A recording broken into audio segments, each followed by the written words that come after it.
Welcome to Catholic Connection with Teresa Tomeo, keeping you connected to your faith and your world. Teresa tackles the issues of faith and culture, the pro-life message, and media awareness. And now, here's Teresa Tomeo. Good Monday morning, Teresa Tomeo coming to you from, as we've been discussing the last couple of days, the Grand Hotel on beautiful Mackinac Island, just above northern Lower Michigan in the stunning Straits of Mackinac. We have close to 400 people who gathered here for the annual Grand Hotel Getaway with amazing guests and speakers from all over the country. Our guests come from as far away as Texas and California and as close as Ohio and parts of Michigan. It's great to see so many people from all over the country, including Missouri as well and Indiana. I've met so many people, wonderful people who are here for the first time. Now, best laid plans. I remember I was talking about we were going to go live this morning, as we always do, as we've been doing for many years, but there's some internet issues this morning. So I do want to let you know that we are going to proceed with recording all of our wonderful speakers.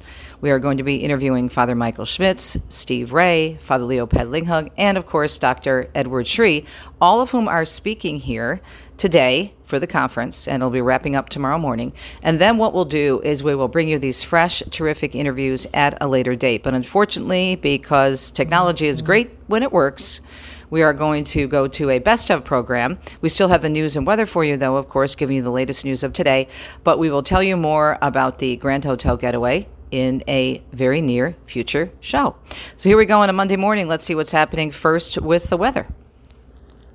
Wildfire smoke from Canada continues to result in poor air quality from the upper Midwest into the Northeast. Dangerous heat and fire weather concerns continue for portions of the Four Corners region into the central Great Basin, and heavy rainfall and flash flooding are possible throughout the day today for the southeast part of the country. Right now, let's take a look at the news here on a Monday morning at just a few minutes past the hour. During the Mass for the Jubilee of Young People near Rome on Sunday, the Holy Father telling them that Jesus is their hope and encouraged them to adventure with him throughout their life and let him enlighten them. He acknowledged that there's a burning question in their hearts, a need for truth that cannot be ignored, leading us to ask ourselves, he said, what is true happiness? What is the true meaning of life? What can free us from being trapped in meaningless boredom and mediocrity? In recent days, the Holy Father also recalled the young people have had many beautiful experiences, adding that through all of this, you can grasp an important point. Namely, the fullness of our existence does not depend on what we store up, or as we heard in the Gospel, on what we possess. He added, aspire to great things, to holiness wherever you are. Do not settle for less. You will then see the light of the Gospel growing every day in you and around you. An estimated 1 million young people gathering near Rome for the Jubilee of Youth prayer vigil and for the overall Jubilee of Youth.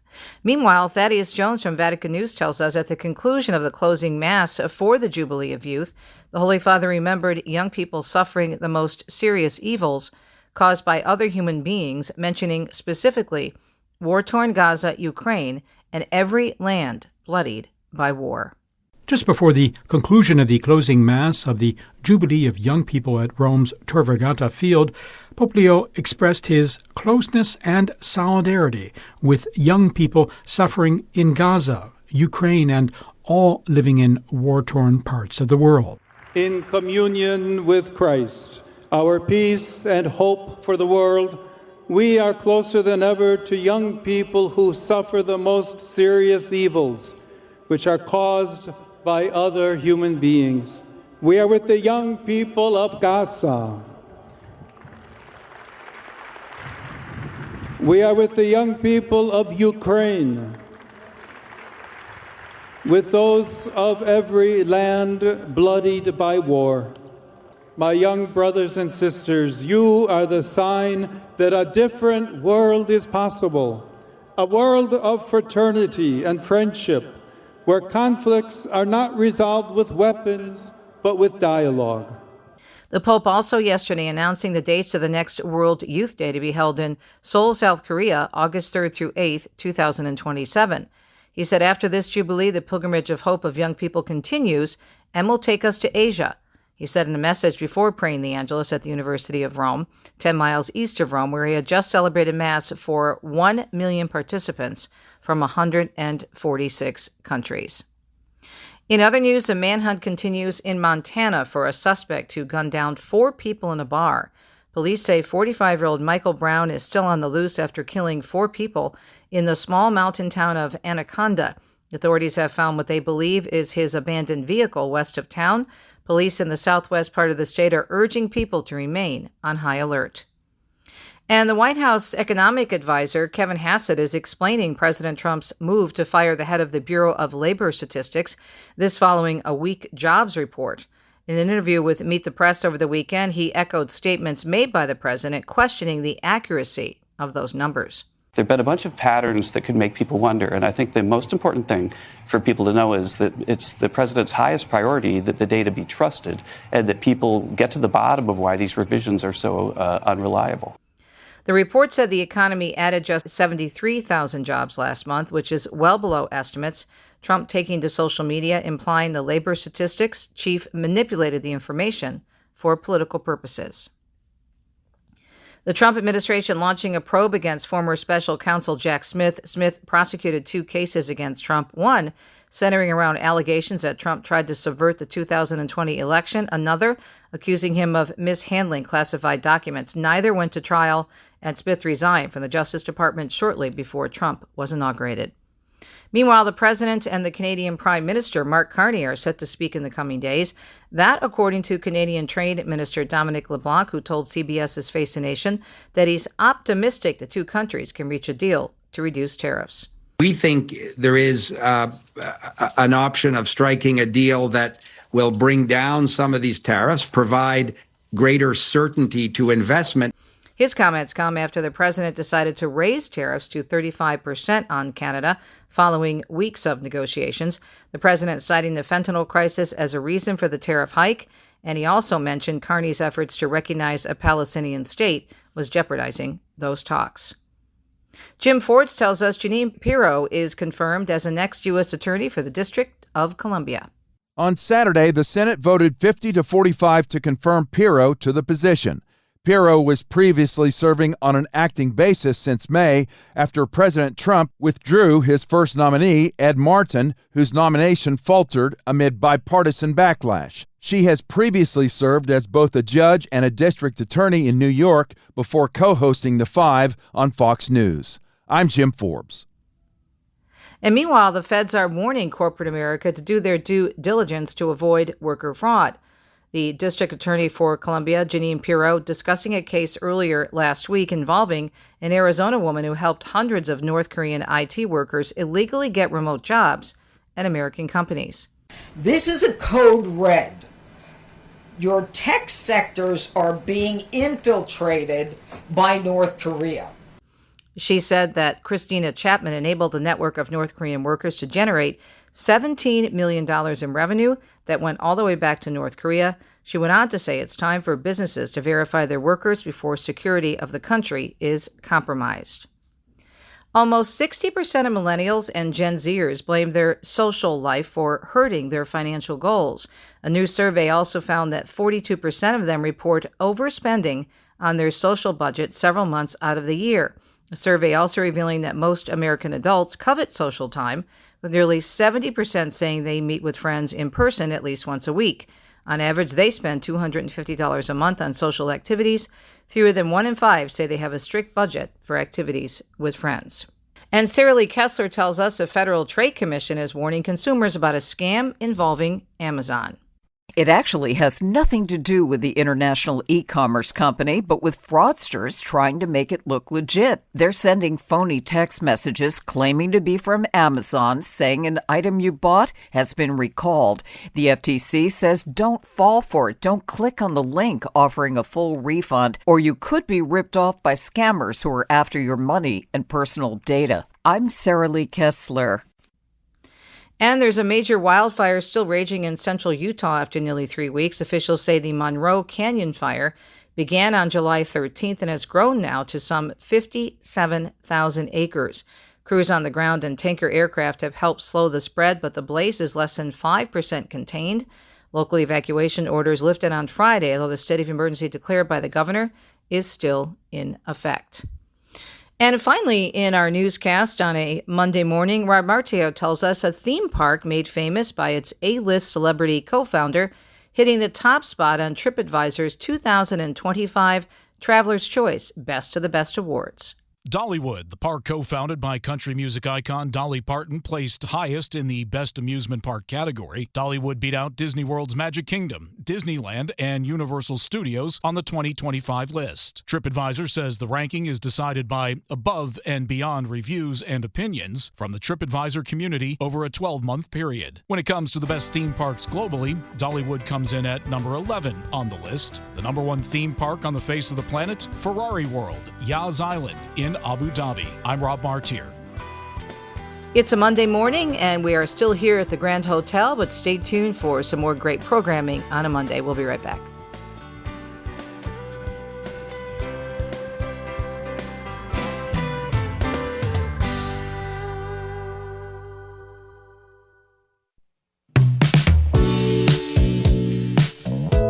Minutes past the hour on a Tuesday morning, the Feast of St. Mary Magdalene. Pray for us. More on that beautiful saint in the next hour of Catholic Connection on EWTN Radio Extra. First, though, many years ago, one of the TV stations where I worked in Metro Detroit, WKBD Channel 50, worked for the 10 o'clock news there. It was my first TV job after switching over from radio for many years. We had a big sign in our news garage where we kept all the live trucks, and we would see it every morning. We went out to get in the live trucks and go cover a story.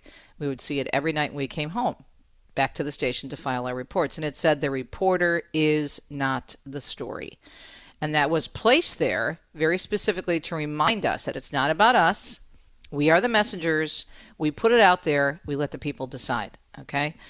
Unfortunately, that is no longer the case and hasn't been for some time. Vanessa Denha-Garmo, of course, from Epiphany and Ave Maria Radio joins me, and she is a business coach, and she is a fellow media expert. And V, why is it important, do you think, for us to share these types of stories with our listeners, and one we're going to talk about specifically this morning?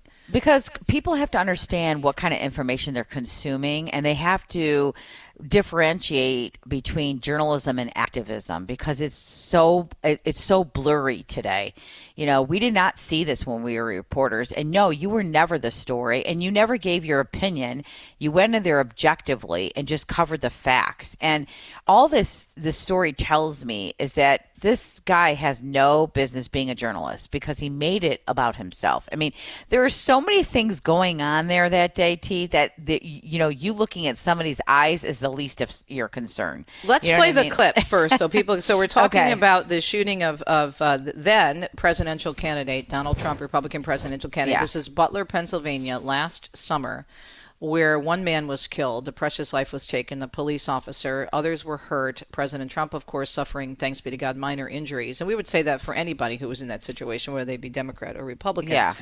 But there was craziness, chaos. And when you're covering a story like that, you shouldn't be thinking about yourself. You're thinking you should go into autopilot, right, V, about what you should be thinking about in terms of filing a report. If you're going to be going live and the candidate has just gotten shot, that is a huge, huge story.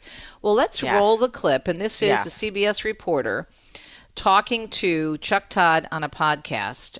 The guy's last name, his first name escapes me, but McFarland, I believe, is his last name. Talking about how this was all about him and the future of America, which he says was so evident at this rally last year. And roll it, Richard, please. An immediate or even a long-term reflection on Secret Service. For those of us there, it was such a horror because you saw an emerging America. And it wasn't the shooting, Chuck. I got diagnosed with PTSD within 48 hours. I got put on trauma leave, not because I think of the shooting, but because you saw it in the eyes, the reaction of the people. They were coming for us. If he didn't jump up with his fist, they were going to come kill us. I know. I'll tell you. Break. Scott McFarland is the reporter. I know. Now, here's the thing. Wait, let's stop for 1 second, T. Don't you think that people were scared themselves? Did that ever cross your mind? Yes.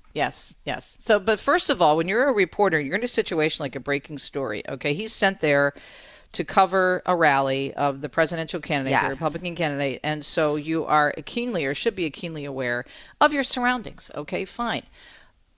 A shooting. Is there one shooter? Is there two shooter? How many people are hurt? What's going on with the candidate? He's down, obviously. You see blood. And instead, what is he worried about? From what does he get PTSD? People looking at him meanly. Yeah. And this is a thing that we were talking about this before we hit the air live. This shows, as you said, V, that he's not qualified because it is all about him. It is all about an agenda. What is the agenda? Anybody who supports President Trump or showed up at a rally are evil, horrible They're evil, people. They're mean, they want to come after the press. Yeah. It's always about this deflection of they cannot look at this is the story is not you. And yet he made it all about him. I remember I was covering a barricaded gunman story at the time. Napoleon, Benny Napoleon was the police chief, and we were all there. You might have been there. Who knows? Yeah. And it was a ton of us, right? We were all there. This guy had these couple kids holed up at his house, and he started shooting at the cops. I got so close. I remember a police officer came up to me and she said, "Girl, you got a death wish? Get out of here." Mm-hmm. I was so entrenched in the story trying to figure out what was going on. I forgot about myself. I forgot that I was actually in danger because I was trying so hard to figure out what was happening so I could report it back to my station. When you're a reporter, you do have to think about your surroundings, yes, but you're so entrenched in what's going on, what the public needs to know to report the story accurately. I'm not looking at somebody's eyes. He made this all about himself, and I don't think he is qualified whatsoever to be a journalist. I mean, and then to try to change it to say we should be hating those people because they looked at me wrong. That's who we should be hating, not the shooter, not the people that are trying to kill the president of the United States. I mean, everybody there was in danger. We have, you know what I mean? You don't know what's going on. You don't know how many shooters there were. You didn't know if he was killed, if he was going to continue. I mean, that's the story, is that everybody there is in danger, not you being threatened by somebody's eyes looking at you the wrong way. And a year later, he's still talking about himself. He's not talking about the lack of security that obviously happened and how we now know that the Secret Service did not have the support they needed. They asked for more support. They didn't get it. Yeah. They're not looking at those types, that type of angle in terms of the story. How did this happen? And what about this gunman? We still don't know why he had all these accounts overseas and what was going on. There are so many questions about what happened that day. In addition to, obviously, the loss of life of that poor police officer who lost his life there. I mean, it is just unbelievable to me. But then again, maybe not, that this person could sit there and still a year later talk about, well, no, we have to address the fact that this is the emerging America because they looked meanly at me. And not only that, look how he made a point to say it wasn't the shooting that gave me PTSD. Really? Because every other person the shooting would have given them PTSD. Right. Not the way somebody looked at them. I mean, are you really, he's making a point to say, no, it wasn't the shooting that caused me this. It was the way people were looking at me, because they want to change the narrative that majority of Americans who voted this man into office are the problem, not us. It's the majority of the Americans, because he wouldn't be the president if he didn't win the electoral vote and he did win the popular vote. So you're claiming that majority of Americans are the problem in this country, this emerging America, not the fact that people are trying to kill the president of the United States and putting everybody else there at risk in harm's way. And this goes to our point at the beginning of the conversation that we have to be aware, because it is about now advocacy and activism. This is a totally activist statement in terms of this is an emerging 100%. America. According to whom? That's Who are your you? opinion. Yeah. That is your opinion. You're trying to plant that seed in the minds of people so you can continue to create divisiveness in this country. And it's such hypocrisy, because you claim to come from the party of unity and inclusivity, but it's constant comments of dividing us. And you as a reporter shouldn't even be making those claims. Right. You know, that is not your job to give that opinion. It's so out of control now. And you think of the fact that there would be a legitimate case, V, and you and I could say this, or all the crazy stories working in Detroit, a big city which has a lot of crime. How many times, as you said, you were in that situation. I remember I was telling this to Richard, my producer. I remember when I did that investigative report on the former mayor of the city of Warren, a suburb in Detroit. Oh, yeah, you won an award. That was an excellent story. I remember that. I remember calling you and telling you, T, what a great job on that story. So we were covering one of his campaign events, and Warren is a very big suburb in southeastern Michigan. Yeah. And I was in the live truck, in the Channel 7 live truck. Well, his supporters are so angry with me, V. They came, and about 10 of them surrounded the Channel 7 truck and started to rock the truck and threaten us. Happened to me. They had guns and everything else. Yeah. And then think about all the other types of things that we've covered. Yeah. Now, those types of situations, or I covered the Oklahoma City bombing and sat right behind Timothy McVeigh when he was getting arraigned. I mean, now but being there in the presence of such evil, those kinds of things, it's legitimate. They actually now have a program for reporters to go to when there's legitimate PTSD in terms of the trauma you see, in terms of the death, in terms of the violence, all that kind of stuff. But to sit there and say during that huge story, it's all about me because people are looking at me meanly. That is so self-centered. Yeah. And that is total activism and advocacy and not journalism. And total disregard to the people who truly suffered there. Exactly. Like the family who lost their husband and father. Right, and father. Yeah. Be great discussion. Mm-hmm. Have a great show today. Vanessa Denha-Garmo talking about the media. We need to know, as Archbishop Chaput always says, how the media work so they don't work on us. And they sure are trying, let me tell you. We'll be right back.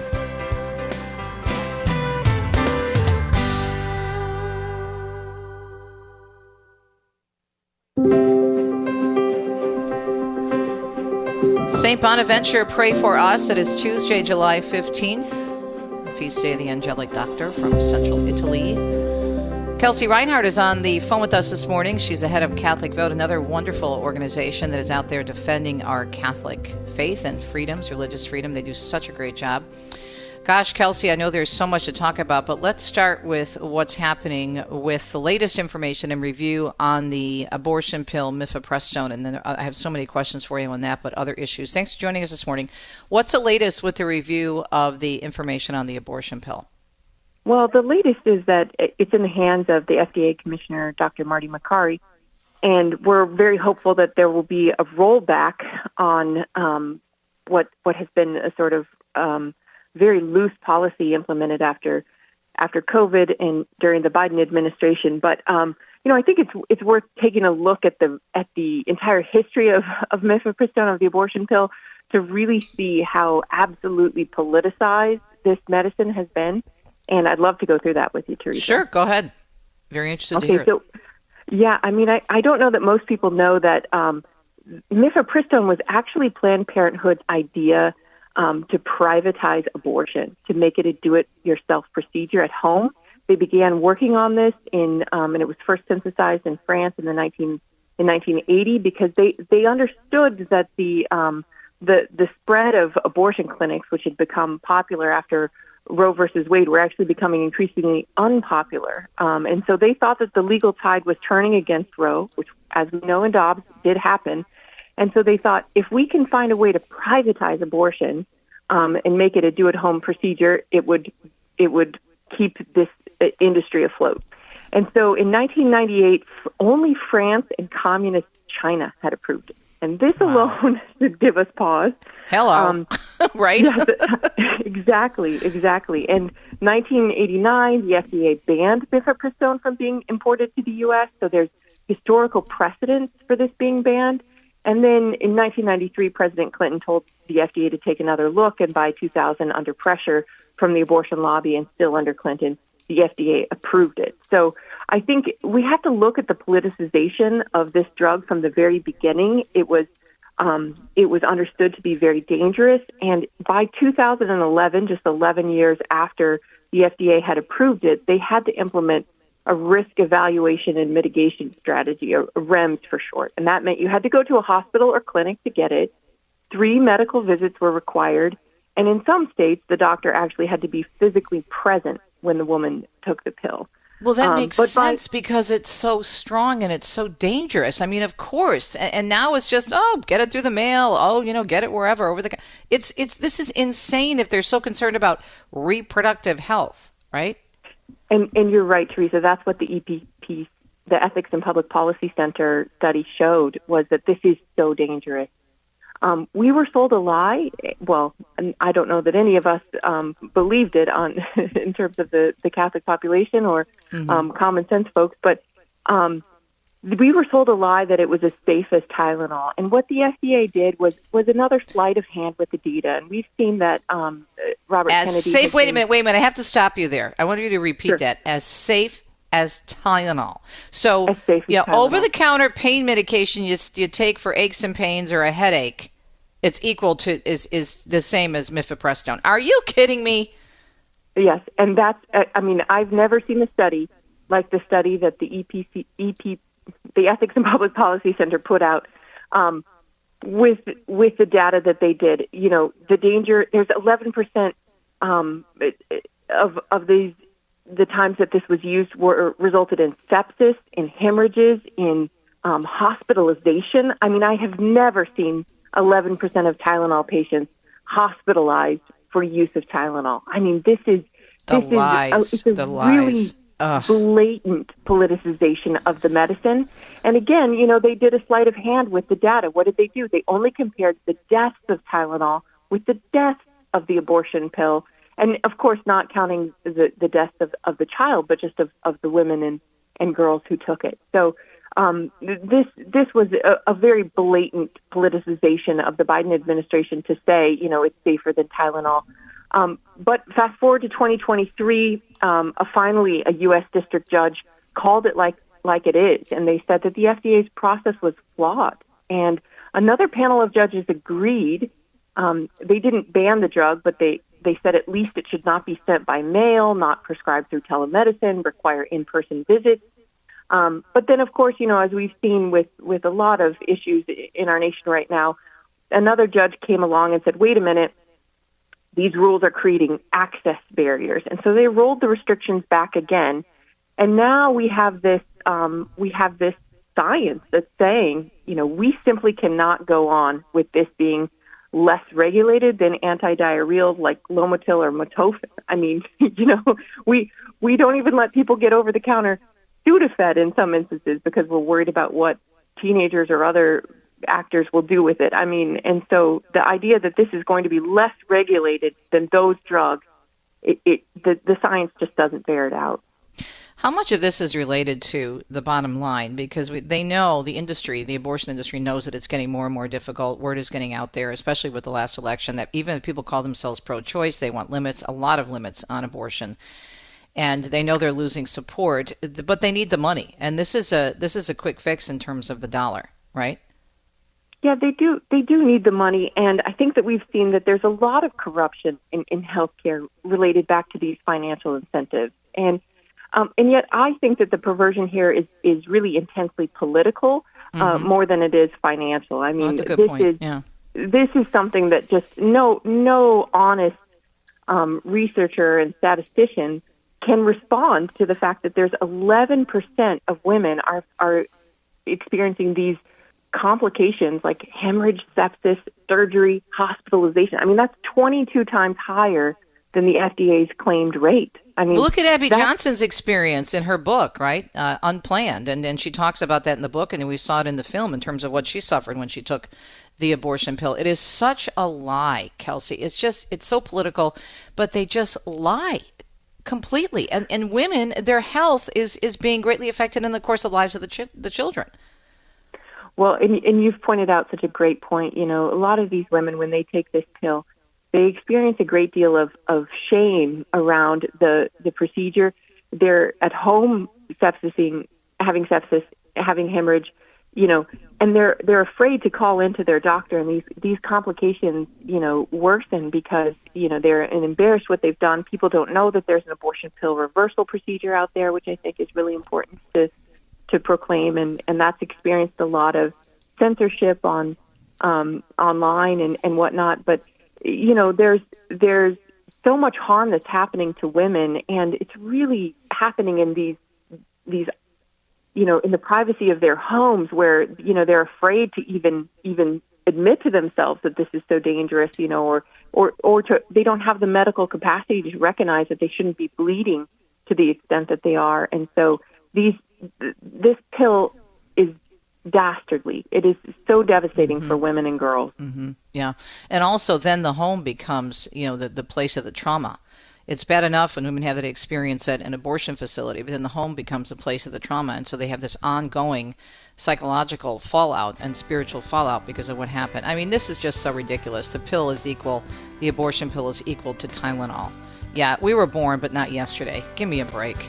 More with Kelsey Reinhardt, president of Catholic Vote, talking about information coming out on Mifepristone, the review, and also what we can do about it, what we should be doing. We certainly need to educate ourselves on this and what they've been trying to sell us for so many years. We'll be right back.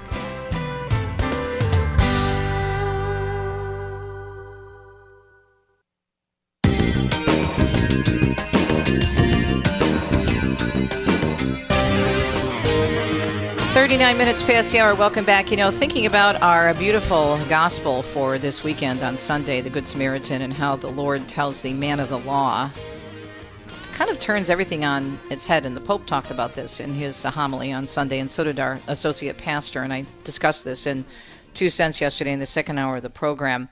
The Lord doesn't give the man of the law an exact answer as to, okay, well, who is my neighbor? The man of the law wanted to justify himself, and Scripture even uses that phrase. He wanted to justify himself, and he asked a question of Jesus. And so he was expecting a list. Okay, this person is your neighbor. This person is your neighbor. This person is your neighbor. So if you cover all these people, you got your nice little box, and you're good to go. But what the Lord turned it on him and said, he asked him, who's best served? The man on the road who was obviously beaten and needed help. And the response was the Good Samaritan. So what Jesus was asking, he's asking us the same thing. And it gets to what we're talking about this morning, both with Bill Donahue and with our interview right now with Kelsey. God is asking us to keep our eyes open, and that we have to do the work and say, okay, well, who's my brother and sister? Who's my neighbor? And what do I need to do? In addition to, obviously, being pro-life and supporting the unborn, women in, of course, unplanned pregnancies, women who find themselves in very difficult situations, including the elderly, of course, all of these issues. But at the same time, it's broader than that. God is asking us, and the Pope said this too, to work at this and to recognize needs. And this issue that we're talking about right now, as Kelsey has so eloquently been explaining for us from the Catholic Vote, this push of the abortion pill, it's up to us to understand what's happening here. It is very political, but the women who find themselves in desperate situations and don't know that there's help out there, don't know about the local pregnancy resource center, don't know that the abortion pill can be reversed, it's up to us to see these women as our neighbors and to give them the information and to support the pregnancy resource centers and the pro-life doctors in the communities to make sure they have that information. Think about how ridiculous this is. Putting information out there that this pill is equal to any types of complications with Tylenol. Are you kidding me? This is just it's so frustrating to me that they've been able to get away with this kind of nonsense for decades. That's one of the reasons why I wrote my book, Extreme Makeover, because I was so fed up as a woman when I started to finally study the church teaching and see and do the research on what was going on with the industry of abortion and the culture of death. I was like, basta, enough already. Anyhow, Kelsey, I just had to get that on my system. I'm Italian, and I had to say those things because it's all true. Right, sister? It is all true. It is all true. I mean, mifepristone is a chemical that interferes with progesterone, which is a natural hormone necessary for a healthy pregnancy. It's still banned in several countries. And, I think you're absolutely right. Pregnancy isn't a disease. It doesn't need to be treated. There are a lot of lies going on in this whole field. And I'll point out too, Teresa, that 63% of abortions, according to the the Guttmacher Institute, are through the abortion pill. So, this is really important for people to be educated and informed on this. And I think also, to take action. And the Ethics and Public Policy Center is seeking public comments on 3 pending FDA citizen petitions. They're all from the left, all seeking to remove any restrictions on abortion drugs. And people can go to their website and submit comments on all of them. I think that's a great thing to do in addition to everything that you've just mentioned, supporting pregnancy resource centers, helping women, letting them know that there is an abortion pill reversal. I'm really praying for, we were talking about this during the break, for Robert F. Kennedy Jr. He's done some very good things in terms of our health and food and the quality of medicine and whatnot. He was at least willing to review this, which is huge, even though he says, and he admitted this during the campaign, that he considers himself pro-choice, but he's rolled it back, and I just think that we just really need to pray for him, because at least he was willing to make sure this was happening, which is super important, and I think that's a real positive sign. What do you think? I couldn't agree more. This is a very positive sign, and what happens now, the FDA decides what's next, and the fight isn't over. If they keep the current rules, pro-lifers will challenge it. If they tighten the regulations, the abortion lobby will sue. So eventually, Teresa, I think what we're going to see is that this will land back at the Supreme Court. Only this time, the Supreme Court will have the science. And I think that this is going to be, one of those cases where upon reviewing data like what the Ethics and Public Policy has put together, it's going to be very difficult for them to make a convincing case that this is not just pushing politics to have this drug approved. Absolutely. Talking with Kelsey Reinhardt, the president of Catholic Vote. Do we know, Kelsey, how long this review process with the FDA commissioner is? I mean, is it ongoing? Are you expecting to hear anything soon? What's the latest with that? We don't know how long it's going to take, and I think that's part of this is I haven't the study hasn't been peer reviewed, and so he's going to have his data persons go all the way through this and take a look at everything that's been aggregated and shown to be the case. So I think it should be some matter of time, but we're a little bit unclear of the timeline at this moment. Okay, but at least it's being reviewed, which is super important. And you mentioned the petition. Where do they find the petitions? At the Ethics and Policy website? You can go to the Ethics and Public Policy website for that petition. As I mentioned, there's 3 of them, and they're all citizen petitions that allow you to submit comment and weigh in on where these regulations are going. Rep. Andy Harris also has something in the House, and he's attempting to again just side with people that this really needs to be reviewed. We need to at least go back to where this drug was in 2000, requiring an in-person visit, requiring all of the extra protections around it, and certainly we want the whole thing to be removed at one point. But as I say, there's very little outcomes that have this not ending in the Supreme Court because of what's at stake here. So I do think that if we see even the rollback to 2000, this will end up in court again and then push its way up to the Supreme Court. Do you think more people are becoming aware of the situation and how we have been lied to, for so many years? The abortion industry across the board, it's ridiculous in terms of what they sold the American people, especially women. Do you think people are beginning to wake up to that? I do think people are beginning to wake up to that. And I will say this about Robert Kennedy. He has done so much in this MAHA movement, and the women in the MAHA movement have done so much to really say, we need to take an honest look at what's happening here with our drugs, and there is a real in food safety standards and all sorts of other things that affect health.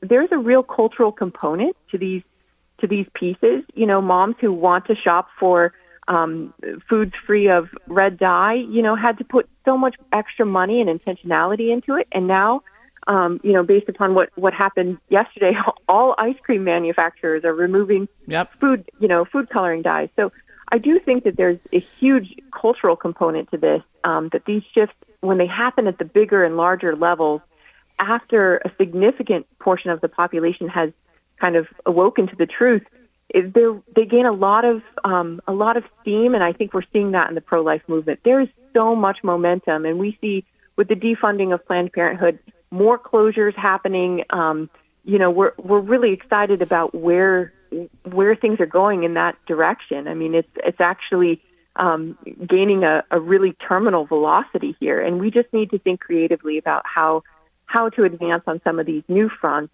regarding mifepristone and the abortion pill and others. I do think that even though it's only for a year, and we've been talking about this a lot with experts such as yourself and also with Lewis Brown from Christ Medicus, even though it's only for a year, it does make a huge statement. And I think getting the word out about how much money Planned Parenthood has been receiving, compliments of us, as in the taxpayers. That is eye-opening for people. Just that because most people don't even know how much money they get from the government. And I mean, they don't even know how much money they make in addition to how much money they get from the government each year. So getting that out there, this whole education effort, Kelsey, I think is so important. Yeah, let them fund themselves. And even though this provision right now is for 1 year, Catholic Vote is committed to fighting to make this, to extend this. And I will say that, the closures are real. When a 1 year deficit or a 1 year, impact forces them to close an office, that's not going to reopen next year if the funding returns. And we'll be there to fight to make sure that doesn't happen. I pulled up the report, and we did a story on this when this first came out because it's dated April 28, 2025, and people can find it at eppc.org, Kelsey, in addition to the petitions that you mentioned. But even if you just read the summary notes, that alone is just chilling. As you mentioned, you say nearly 11% of women experience sepsis, infection, hemorrhaging, or other serious adverse events within 45 days following a mifepristone abortion. The real-world rate of serious adverse effects following the drug is at least 22 times as high as a summary figure of less than 0.5% in clinical trials reported on the drug label. And then they're saying the FDA should further investigate the harm mifepristone causes to women and based on objective safety criteria, reconsider its approval altogether. And you can go through this summary. It's not that long. And their key findings. This is what I was talking about when we started this segment. This is part of what our Lord is telling us. We have to educate ourselves. We have to open our eyes. We have to realize what the heck has been going on with this abortion industry. It is nothing but lies and politics, and it's utterly disgusting and evil. It's the culture of death all over the place. I just get so upset when I see stories like this. I just can't help it because we've been lied to. Focus on those numbers. 0.5% of women, they claim. 0.5%. 22 times higher. I mean, and then you have to really, in your mind, in your imagination, inform your morality and give it a real big, impetus to do something, because those stories of sepsis and hemorrhaging, you've got to think about the woman on the floor of her bathroom, literally on the edge of something incredibly serious that could lead to death. These are the real stories behind what this data is telling us. And that's what the abortion lobby has hidden. And, serious researchers have been raising alarm bells for years. The Charlotte Lozier Institute consistently pointed out that there was no credible scientific study comparing abortion pills to Tylenol. They said that the FDA only looked at death rates, not serious complications like sepsis or hemorrhage. That's how they did their sleight of hand with the data. And the comparison is nonsense. I mean, Tylenol deaths involve overuse or misuse, while abortion drug complications happen under medical supervision. Right. So the abortion industry has never answered these points, and they're going to be held accountable. Well, they haven't had to. They haven't had to because none of the media ask those questions. That's the problem. That's a big part of the problem. The media cover for them just like they cover for other people on the left in the culture of death. And they should be doing their homework with this kind of thing. They should be all over this if they're so concerned, about women and women's rights. There's another section that's really important, and we touched on this briefly, Kelsey, in this report from the Ethics and Public Policy Center, the increasing market share of chemical abortion. That's a huge part of it. I mean, you mentioned politics, but I think they're pretty close together here because they know that they can make a lot of money with this thing without a lot of work. Yeah, and as I mentioned earlier, it's 63% of abortions right now. 63%. 63%. So they're, follow the money and take a look at what's happening here. I think that the abortion industry is going to have a very hard time refuting this. The study actually, the sample size was 865,000 persons. And this is recent data, too, Teresa. It's 2017 to 2023. So, this is not the abortion pill from 20 years ago data that they studied. Right. This is very recent. This is going to be very hard to refute.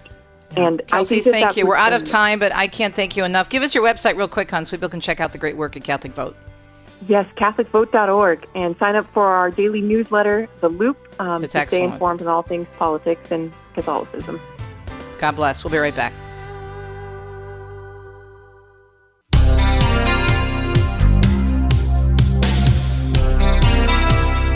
If you have any questions about a program you heard today or maybe yesterday, or if you have a question about something we do here at Catholic Radio, just give us a little note at EWTN.com.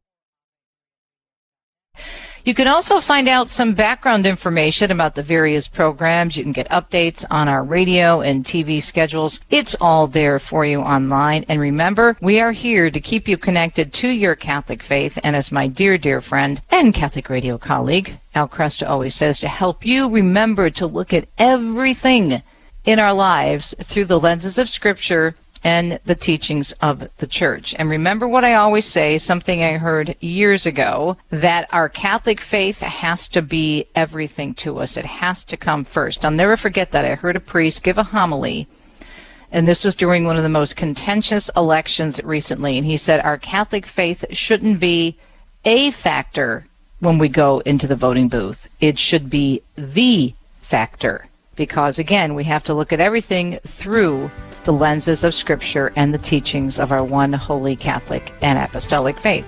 Hope you enjoyed the program today, and we'll talk to you tomorrow on Catholic Connection.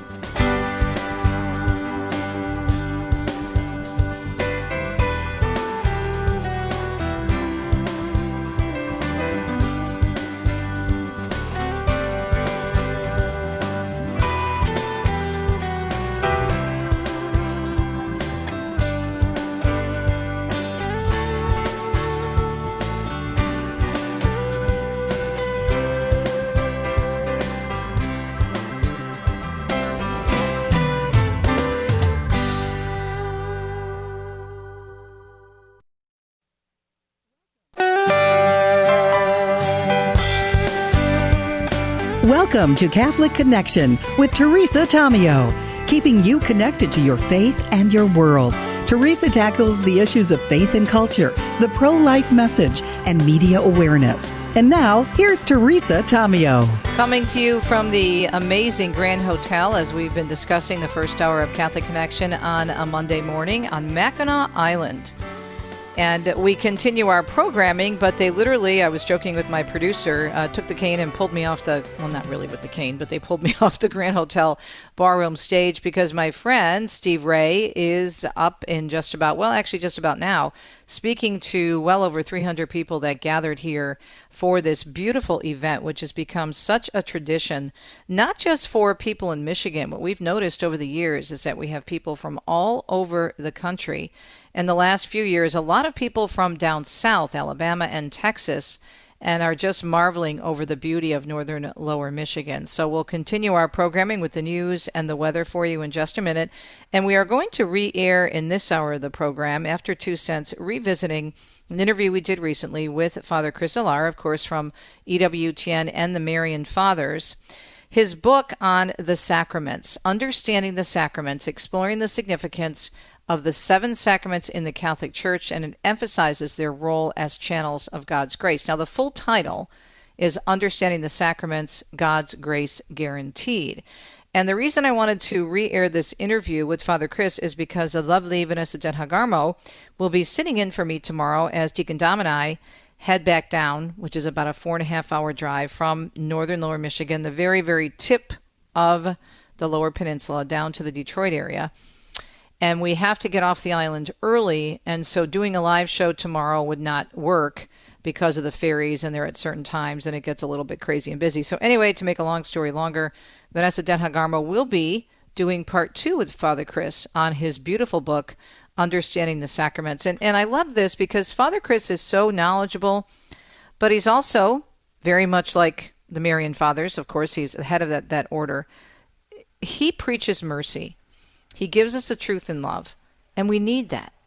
The world is just so full of lies, and God gives us the truth through the sacraments. So he explains it very, very well and very lovingly. So he will be with me today in re-airing the interview, and then tomorrow also with Vanessa Denha-Garmo as she fills in for me as we head back, God willing, from a beautiful weekend for our Grand Hotel Getaway. If you're interested in finding out more about not only the Grand Hotel, but the Grand Hotel Getaway, you can go to the corporate travel website, ctscentral.net, or just look at Grand Getaway. That's what we've called it. And, it started out, as we mentioned earlier, with just a few families that were gathering. They wanted to come up north. Friends of John Hale, the owner of Corporate Travel, he invited Deacon Dom and I. So we've been with this event since the very beginning. And it just became larger and larger. People heard about it, and they turned it into this amazing event. And Father Mike Schmitz is always a big part of it. The Grand Getaway. So anyway, fun thing to check out. Right now, though, on a Monday morning from Mackinac Island, we need to check the weather not only here in northern Michigan, but across the country for you. So we'll do that right now, and then we will check the news. Wildfire smoke from Canada continues to result in poor air quality from the upper Midwest into the Northeast. Dangerous heat and fire weather concerns continue for portions of the Four Corners region into the central Great Basin, and heavy rainfall and flash flooding are possible throughout the day today for the southeast part of the country.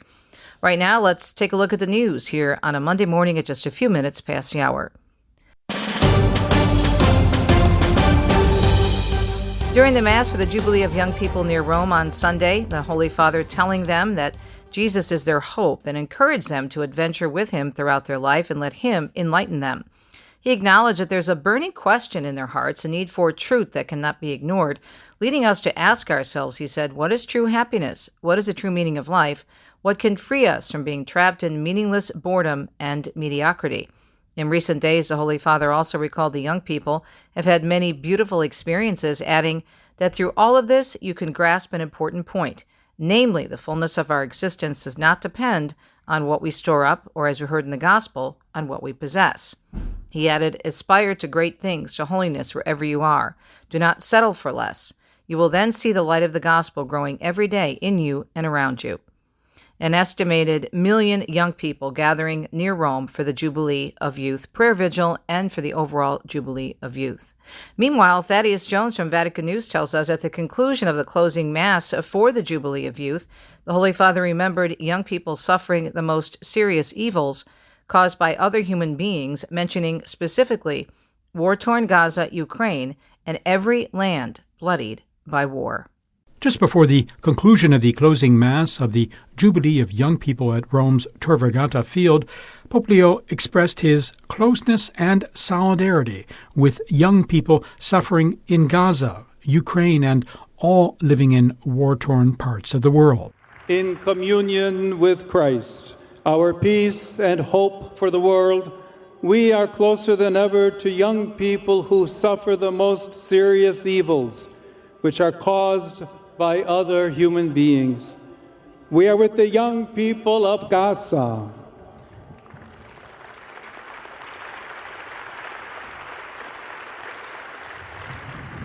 We are with the young people of Ukraine. With those of every land bloodied by war. My young brothers and sisters, you are the sign that a different world is possible, a world of fraternity and friendship, where conflicts are not resolved with weapons, but with dialogue. The Pope also yesterday announcing the dates of the next World Youth Day to be held in Seoul, South Korea, August 3rd through 8th, 2027. He said after this Jubilee, the pilgrimage of hope of young people continues and will take us to Asia. He said in a message before praying the Angelus at the University of Rome, 10 miles east of Rome, where he had just celebrated Mass for 1 million participants from 146 countries. In other news, a manhunt continues in Montana for a suspect who gunned down 4 people in a bar. Police say 45-year-old Michael Brown is still on the loose after killing 4 people in the small mountain town of Anaconda. Authorities have found what they believe is his abandoned vehicle west of town. Police in the southwest part of the state are urging people to remain on high alert. And the White House economic advisor, Kevin Hassett, is explaining President Trump's move to fire the head of the Bureau of Labor Statistics, this following a weak jobs report. In an interview with Meet the Press over the weekend, he echoed statements made by the president questioning the accuracy of those numbers. There have been a bunch of patterns that could make people wonder, and I think the most important thing for people to know is that it's the president's highest priority that the data be trusted and that people get to the bottom of why these revisions are so unreliable. The report said the economy added just 73,000 jobs last month, which is well below estimates. Trump taking to social media implying the labor statistics chief manipulated the information for political purposes. The Trump administration launching a probe against former special counsel Jack Smith. Smith prosecuted 2 cases against Trump, one centering around allegations that Trump tried to subvert the 2020 election, another accusing him of mishandling classified documents. Neither went to trial, and Smith resigned from the Justice Department shortly before Trump was inaugurated. Meanwhile, the president and the Canadian Prime Minister, Mark Carney, are set to speak in the coming days. That, according to Canadian Trade Minister Dominic LeBlanc, who told CBS's Face the Nation that he's optimistic the 2 countries can reach a deal to reduce tariffs. We think there is an option of striking a deal that will bring down some of these tariffs, provide greater certainty to investment. His comments come after the president decided to raise tariffs to 35% on Canada following weeks of negotiations.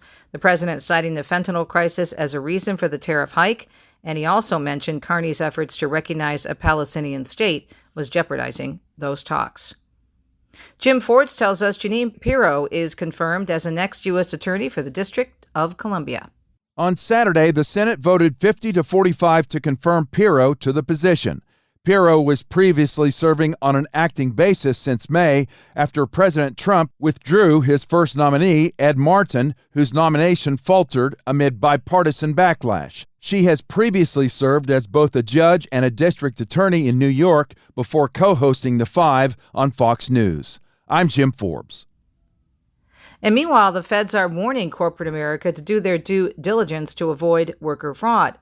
The district attorney for Columbia, Jeanine Pirro, discussing a case earlier last week involving an Arizona woman who helped hundreds of North Korean IT workers illegally get remote jobs at American companies. This is a code red.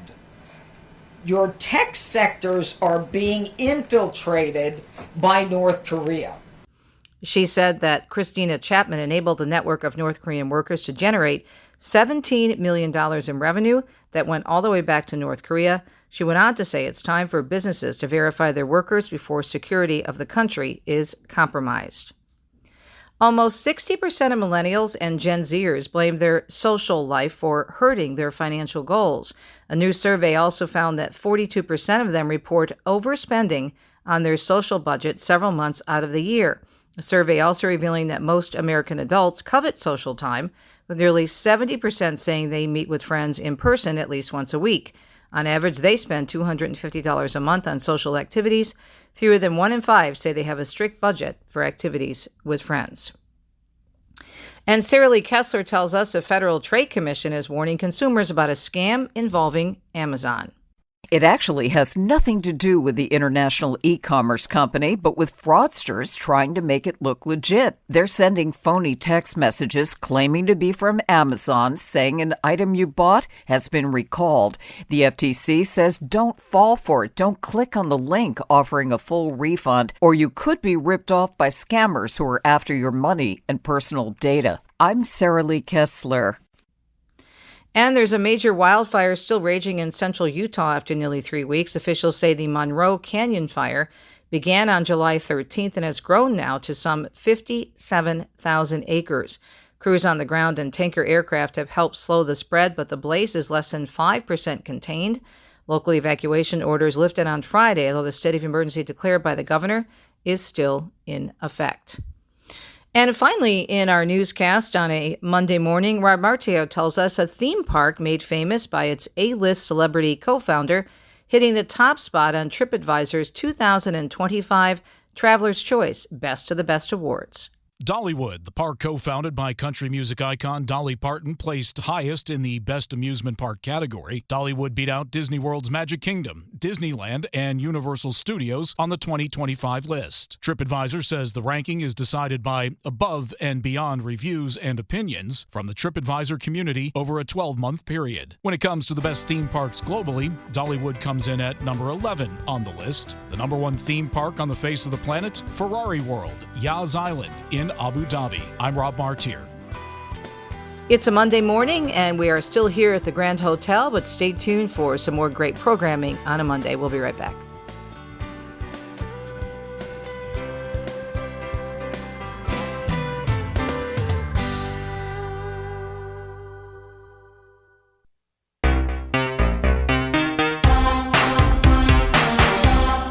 It's a Monday, June 16th, 2025. Great to be with you here on EWTN's Catholic Connection, the second hour of the program on EWTN Radio Extra. You can also hear us, of course, on the app. For all the information on all of our great programming, EWTN.com. I thought since we have the time in 2 cents, and instead of hearing from me, it would be great if you could hear from our Holy Father, especially since many of us are busy and we may not have had time to actually sit down or follow the coverage or listen to the entire statement that he gave, beautiful video message that he gave for Saturday. So imagine the people gathering there in the White Sox home field, right field, right? Thousands of people were there on Saturday. And they're realizing, most of them probably from the Chicago area, that the Pope of the worldwide Catholic Church is a hometown boy. I think people are still trying to take all that in. And then they're going to get a personal message from him. He wasn't there in person, but he did deliver a beautiful message, which is, by the way, found on the Vatican website, and we also have links to it as well in our various news outlets. And it was so powerful, especially encouraging people, young people in particular, to come back to the church. So let's take a listen. This is the Holy Father's video message, audio obviously, given to the crowds that gathered on Saturday for a very special celebration. There was a beautiful mass, and there were all kinds of other events. They were celebrating the election of Pope Leo XIV, a native of Chicago. My dear friends, it's a pleasure for me to greet all of you gathered together at White Sox Park on this great celebration as a community of faith in the Archdiocese of Chicago. A special greeting to Cardinal Supich, to the auxiliary bishops, to all my friends who are gathered today on this, the Feast of the Most Holy Trinity. And I begin with that because the Trinity is a model of God's love for us. God, Father, Son, and Spirit, three persons in one God, live united in the depth of love, in community, sharing that communion with all of us. So as you gather today in this great celebration, I want to both express my gratitude to you and also an encouragement to continue to build up community, friendship as brothers and sisters in your daily lives, in your families, in your parishes, in the Archdiocese, and throughout our world. I'd like to send a special word of greeting to all the young people, those of you gathered together today, and many of you who are perhaps watching this greeting through technological means on the internet. As you grow up together, you may realize, especially having lived through the time of the pandemic, times of isolation, of great difficulty, sometimes even difficulties in your families, in our world today. Sometimes it may be that the context of your life has not given you the opportunity to live the faith, to live as participants in a faith community. And I'd like to take this opportunity to invite each one of you to look into your own hearts, to recognize that God is present and that perhaps in many different ways, God is reaching out to you, calling you, inviting you to know His Son, Jesus Christ, through the Scriptures, perhaps through a friend or a relative, a grandparent who might be a person of faith, but to discover how important it is for each one of us to pay attention to the presence of God in our own hearts, to that longing for love in our lives, for searching, a true searching, for finding the ways that we may be able to do something with our own lives to serve others. And in that service to others, we may find that coming together in friendship, building up community, we too can find true meaning in our lives. Moments of anxiety, of loneliness, so many people who suffer from different experiences of depression or sadness, they can discover that the love of God is truly healing, that it brings hope, and that actually coming together as friends, as brothers and sisters in community, in a parish, in an experience of living our faith together, we can find that the Lord's grace, that the love of God can truly heal us can give us the strength that we need, can be the source of that hope that we all need in our lives. To share that message of hope with one another in outreach, in service, and looking for ways to make our world a better place gives true life to all of us, and is a sign of hope for the whole world. To, once again, the young people who are gathered here, I'd like to say that you are the promise of hope for so many of us. The world looks to you as you look around yourselves and says, we need you. We want you to come together to share with us in this common mission as church and in the society of announcing a message of true hope and of promoting peace, promoting harmony among all peoples. We have to look beyond our own, if you will, egotistical ways. We have to look for ways of coming together and promoting a message of hope. St. Augustine says to us that if we want the world to be a better place, we have to begin with ourselves. We have to begin with our own lives, our own hearts. And so in this sense, as you gather together as a faith community, as you celebrate in the Archdiocese of Chicago, as you offer your own experience of joy and of hope, you can find out, you can discover that you too are indeed beacons of hope, that light that perhaps on the horizon is not very easy to see, and yet as we grow in our unity, as we come together in communion, we can discover that that light will grow brighter and brighter, that light which is indeed our faith in Jesus Christ, and we can become that message of hope to promote peace and unity throughout our world. We all live with many questions in our hearts. St. Augustine speaks so often of our restless hearts and says, our hearts are restless until they rest in you, O God. That restlessness is not a bad thing, and we shouldn't look for ways to put out the fire, to eliminate or even numb ourselves to the tensions that we feel, the difficulties that we experience. We should rather get in touch with our own hearts and recognize that God can work in our lives, and through us, reach out to other people. And so I'd like to conclude this brief message to all of you with an invitation to be, indeed, that light of hope. Hope does not disappoint, St. Paul tells us in his letter to the Romans. When I see each and every one of you, when I see how people gather together to celebrate their faith, I discover myself how much hope there is in the world. In this Jubilee year of hope, Christ, who is our hope, indeed calls all of us to come together that we might be that true living example of the light of hope in the world today.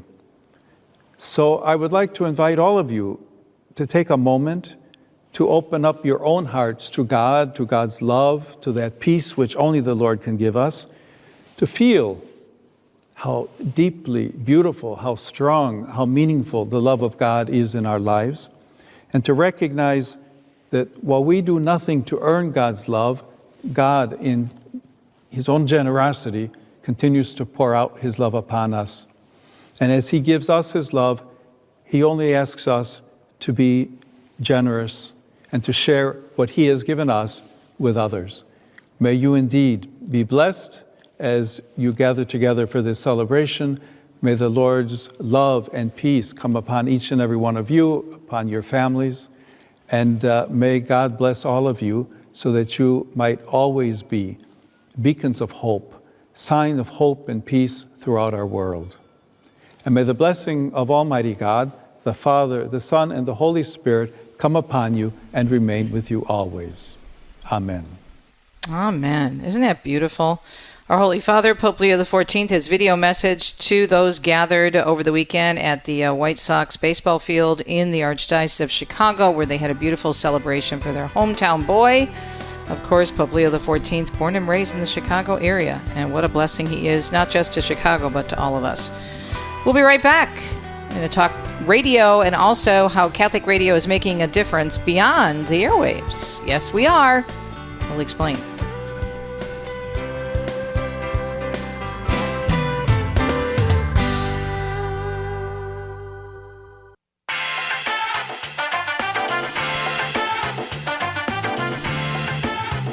27 minutes past the hour. It is a Tuesday morning. Thanks for tuning in to Catholic Connection on the EWTN radio network. We're working on... Oh, we have Father Chris. Okay, great. Vanessa Denha-Garmo hung on in case we didn't get Father Chris because there's so much to talk about in the media. But V, we appreciate you, and we will have you back on again very, very soon. Always great to catch up with our friend, Father Chris Alar. Of course, you know him well from his great work, of course, on Divine Mercy and also on EWTN. And Father Chris has a brand new book out that we want to talk about this morning, Understanding the Sacraments, God's Grace Guaranteed. Hey, Father, how are you? Good morning, Teresa. Always nice to have a chance to speak with you. Well, I love talking about the sacraments because I think obviously they're so important, but sometimes I think as Catholics we tend to take them for granted. So why did you decide to write this book about the sacraments, Father?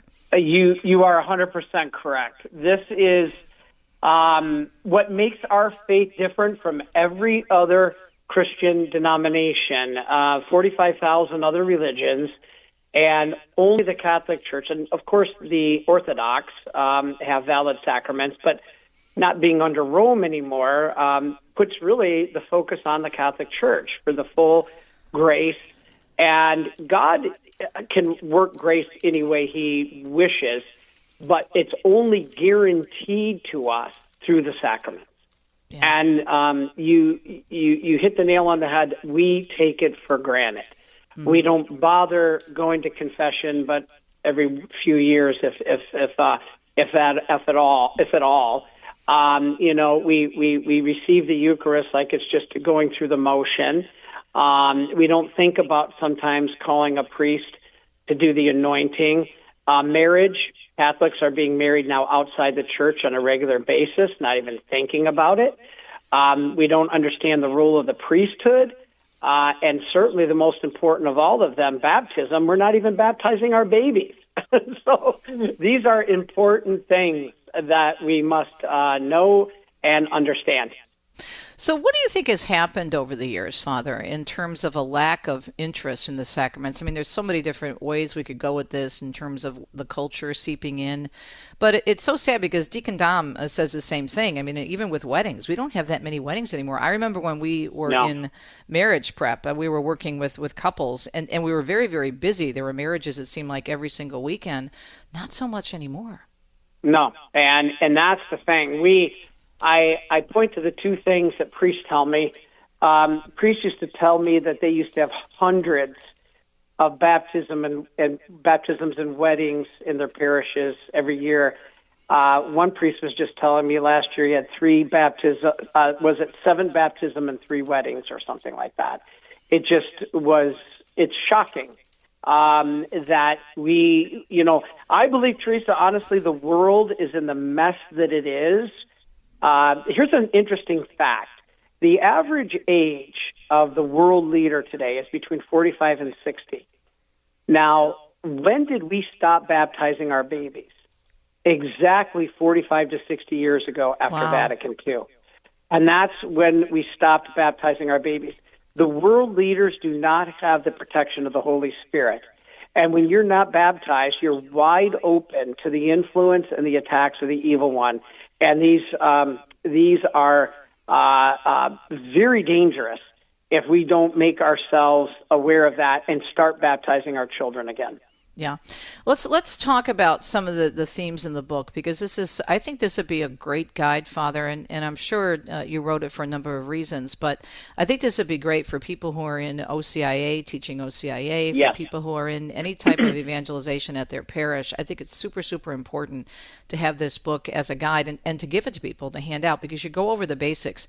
Let's start with why we baptize infants. It's always been a challenge. If you look at anti-Catholic fundamentalists, they talk about this age of reason, and yet they forget one of my favorite scripture verses or scripture scenes is when they bring the crippled man to Jesus, and they're so worried about him when he's preaching up in Capernaum that they bring him up and they put him down through the roof, and Jesus says, "Your faith has basically saved him." Your faith, not his faith. It wasn't the faith of the man on the mat. It was the people on the roof. Right. So let's talk about that. Why do we baptize infants? Okay, first of all, this is what people don't understand. First of all, when you have a child, everybody says today, well, not everybody, but many say, I'll let my child grow up to be 18 years old and then make the decision if they want to be baptized. Well, here's the thing. You didn't have your child and say, I'll wait for them to become 18 before they decide if they want to be a member of our family or not. They were a member of your family from the day they were conceived. They didn't make the choice to be a member of your family. And so why are you going to say they should make a choice at 18 to be a member of God's family? God's will is that they be a member of his family, just like you had the child a member of your family before they were 18. You didn't say they're going to be 18 before they become a member of your family. They were a member of your family from the beginning. Now, here's what's interesting. Peter, in Acts, this is scriptural, Acts chapter 2, verse 38, Peter said, repent and be baptized, every one of you. He says, for the promise is to you and your children. Mm-hmm. And St. Augustine taught the custom of Mother Church in baptizing infants is not to be scorned, but it is apostolic. And here's a good one. This is one of my favorites. 1,000 years, way more than 1,000 years before the first Protestant church, we had the apostolic tradition. This is around AD 215. And it says, baptize first the children. And if they can speak for themselves, let them do so. Otherwise, let their parents or other relatives speak for them. And I think of the four men and the paralytic, just like you said. The four men spoke for that man on the mats. And that's what we're doing for our children. Also, you see I believe it's in Acts, where you see when the whole households are baptized, right? So if there's a household, then you know there had to be children and probably even infants in that household. Yeah. In fact, Stephanus, was it Paul says, I baptized. Oh, yeah, Paul. This was the 1 Corinthians 1:16. Paul said, I baptized the entire household of Stephanus. Mm-hmm. So there's no doubt that the early church practiced infant baptism. In fact, there was no objections to it until the Reformation. So very important. When we come back, Father, I have to take a break in about a minute, but I want to talk about, you mentioned something that's super important. We don't realize what we're doing if we don't protect ourselves with the grace of the sacraments. We're opening ourselves up to all kinds of things. And we don't realize also when we are going onto the internet, and even if accidentally we're not looking up, something that is demonic or whatever it may be, those kinds of forces, if we are not protected by prayer through the grace of the sacraments, this is very serious stuff. This isn't just like, oh, it's a symbol, it's just something we do, we get baptized, we get confirmed, and we get married in the church, blah, blah, blah. God gives us these sacraments for very specific reasons, for us to grow in our faith, but also to protect us from various evils out there. Having a great conversation with our friend, of course, from EWTN and his great work with the Marian Fathers of the Immaculate Conception, where he serves as a provincial superior of that beautiful order. And his book is all about the sacraments, and he was recently featured, of course, on Bookmark with our very own Doug Keck. You need to get a copy of this book quickly. Understanding the Sacraments, God's Grace Guaranteed. More with Father Chris when we come back.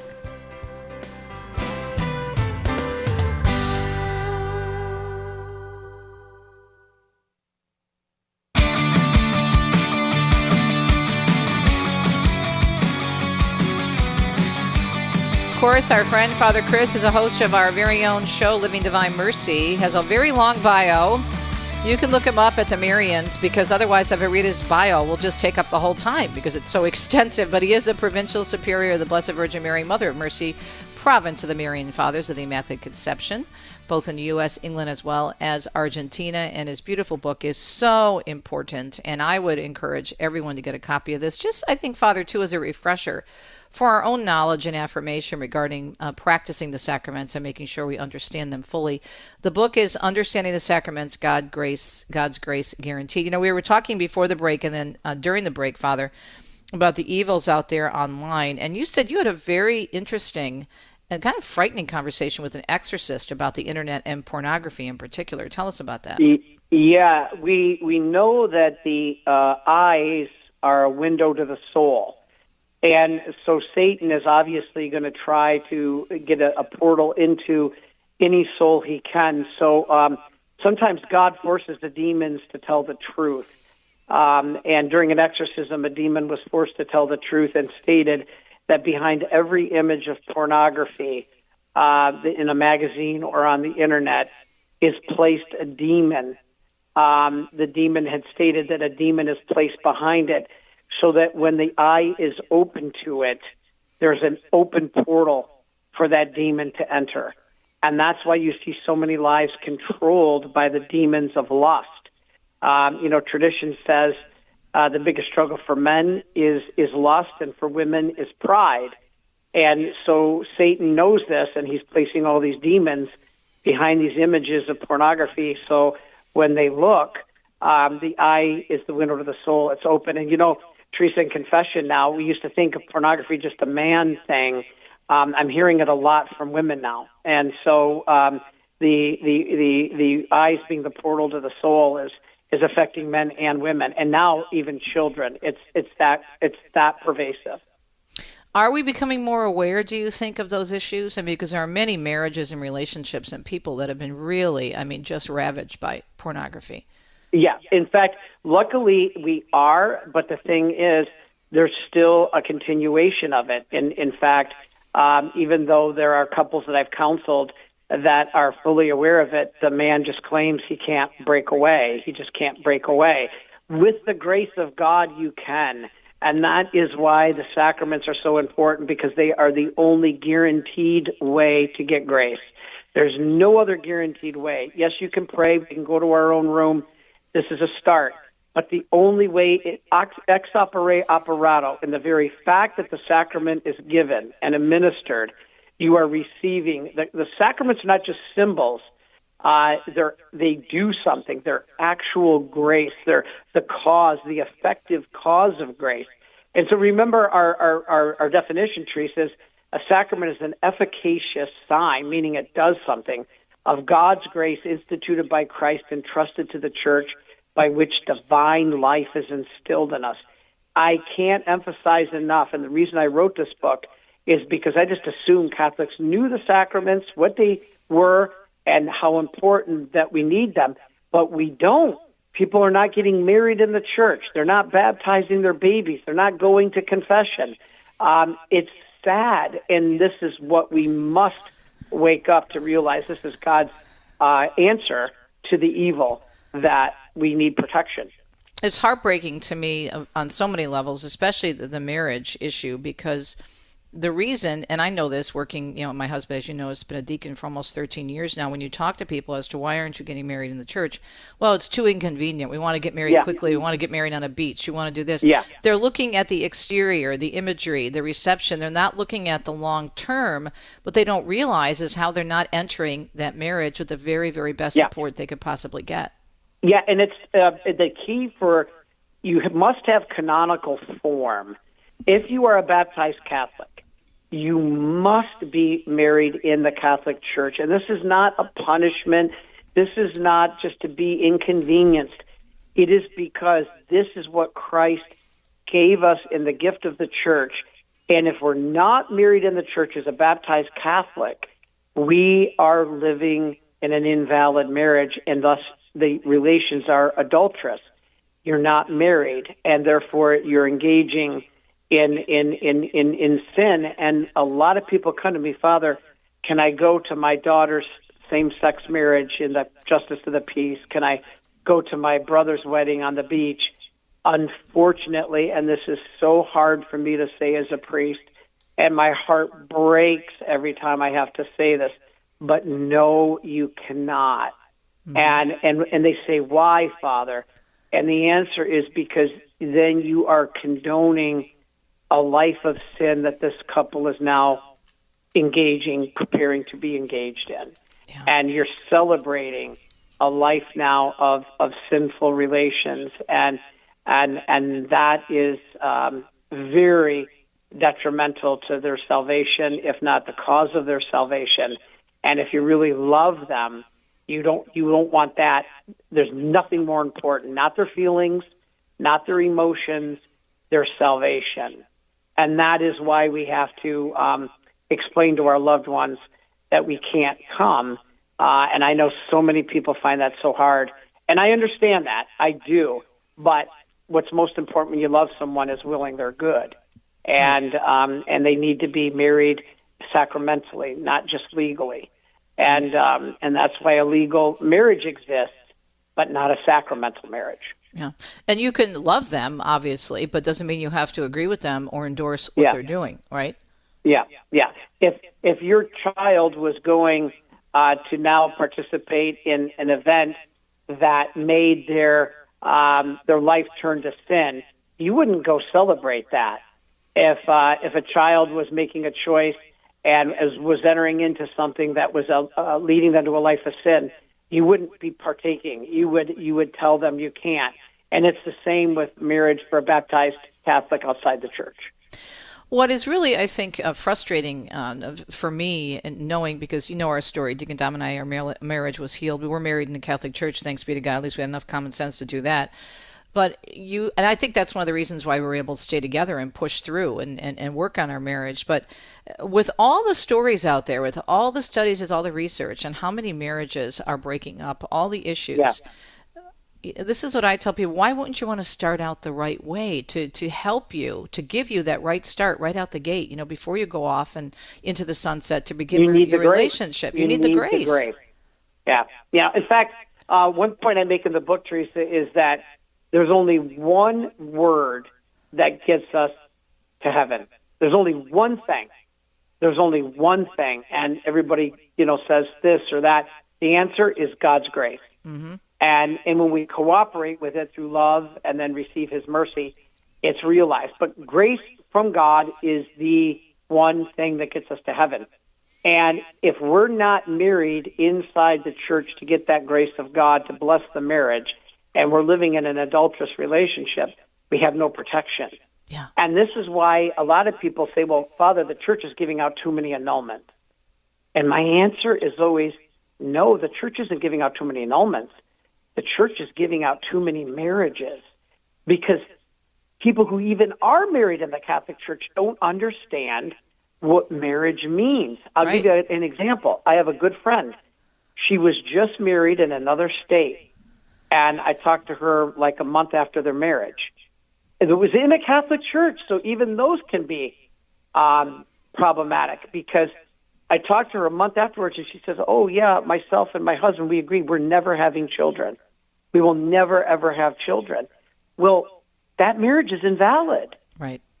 That marriage is invalid because they're not at least open to the gift of life, should God give them that. Mm-hmm. And so my fear is, I'm pleading with them, please, you have to be open and don't let something end in abortion.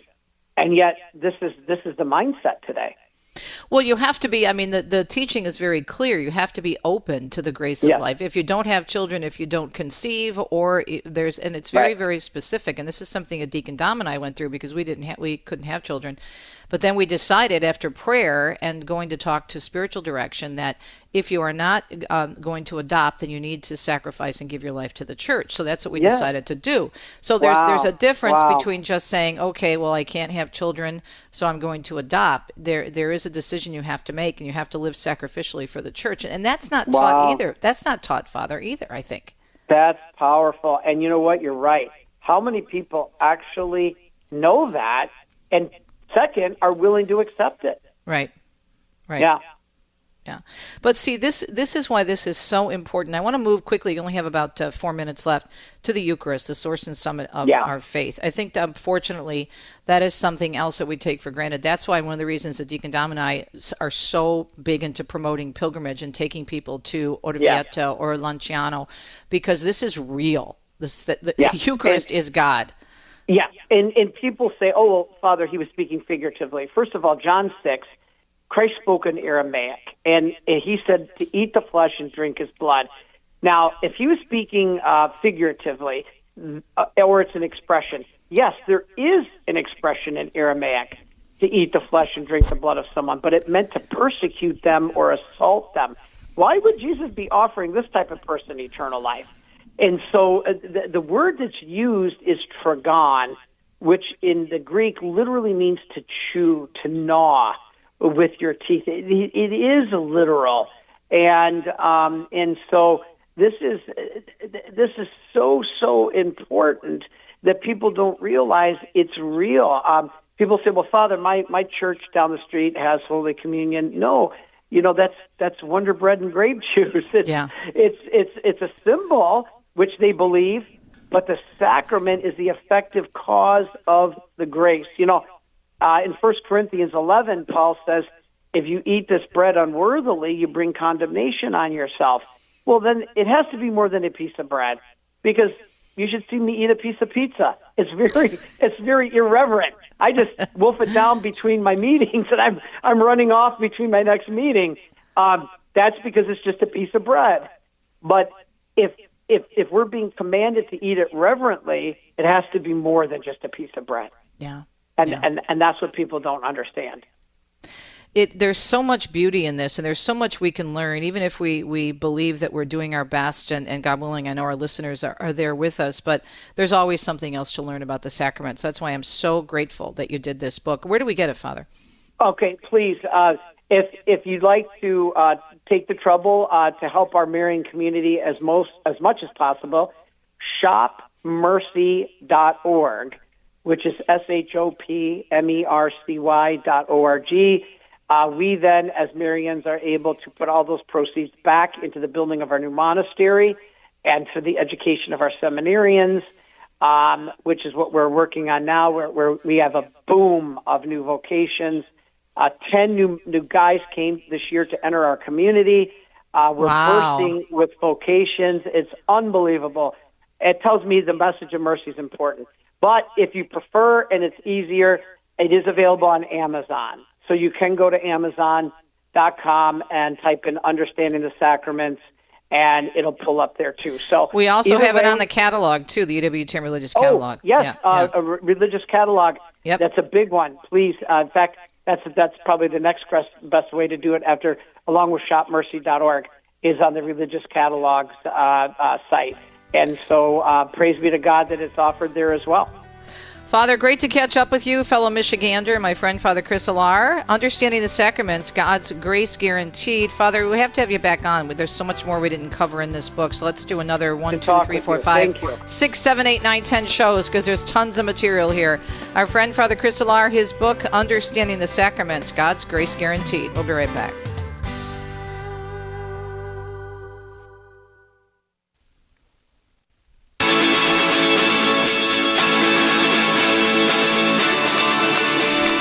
Thanks so much for tuning into Catholic Connections, second hour on EWTN's Radio Extra on a Monday. We are still on Mackinac Island, beautiful Mackinac. And something to really check out is what we call the Mighty Mac, the Mackinac Bridge, which is such an amazing feat of engineering, but also a beautiful sight to behold. The Mackinac Bridge connects the Lower Peninsula of Michigan to the Upper Peninsula. And it is beyond incredible. And when you're on the porch of the Grand Hotel here, you look to the right and then you see this beautiful structure, the Mackinac Bridge, also known as the Mighty Mac. And, we talk a lot about the Gold Coast, and many people from the Chicago area and other areas of the Midwest are very familiar with Michigan's Gold Coast, which is Traverse City, Harbor Springs, Charlevoix, Petoskey, the Leelanau Peninsula, which has great wineries, by the way. But the Upper Peninsula is phenomenal, and you want to see God's beauty and some great maritime museums, go to we call it the UP, and just enjoy the beauty and the peace there, especially a beautiful place called the Tequamanon Falls. And go see Lake Superior, which is beyond gorgeous.